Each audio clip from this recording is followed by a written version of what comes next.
मैं कक्षा 7वीं की छात्रा हूँ। मेरे विद्यालय का नाम प्रेरणा विद्यालय है। आज मैं आप लोगों को एक कहानी सुनाने जा रही हूँ जिसका नाम है तीन बुद्धिमान। बहुत समय पहले की बात है जब एक निर्धन व्यक्ति अपने 3 बेटों के साथ रहता था।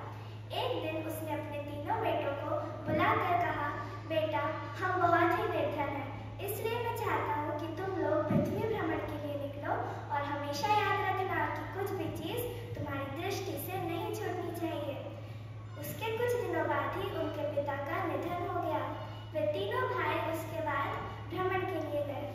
जाते जाते उन्हें रास्ते में किसी एक घोड़े के पैरों का निशान दिखा। थोड़ी और दूर जाने के बाद उन्हें एक घुड़सवार भी दिखा। वे तीनों भाई घुड़सवार से पूछे, हे घुड़सवार, क्या आपका कोई घोड़ा खो गया है? तब घुड़सवार बोला, अच्छा, तो तुम लोग ही हो ना चोर, चलो मैं तुम लोगों को राजा के पास ले जाकर दंड दिलवाता हूँ। फिर वो तीनों भाइयों को लेकर राजा के महल में गया। राजा के पास जाकर उस घुड़सवार ने राजा को सभी चीज बताई। फिर राजा ने उन तीनों को बड़े क्रोधित होकर कहा, क्या तुम लोग सचमुच चोर हो? तो तीनों भाई बोले, नहीं नहीं महाराज, हम चोर नहीं हैं, हमने तो सिर्फ अपनी बुद्धि का प्रयोग करके अनुमान लगाया है। तब राजा बोलते हैं, अच्छा तो ठीक है, क्यों ना तुम्हारी बुद्धि का एक परीक्षा ली जाए।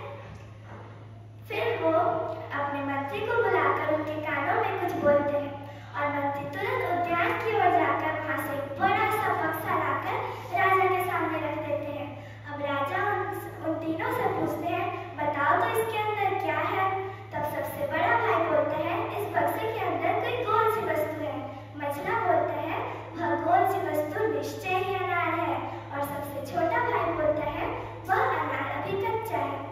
राजा बड़े आश्चर्यचकित होकर उनसे पूछते हैं कि आप लोगों को यह कैसे पता चला, इसके अंदर क्या है? सबसे बड़ा भाई बोलता है कि जब इस बक्से को लाकर रखा गया तो मुझे किसी वस्तु की लुढ़कने की आवाज आई, जिससे मुझे लगा कि इसमें कोई गोल सी वस्तु है।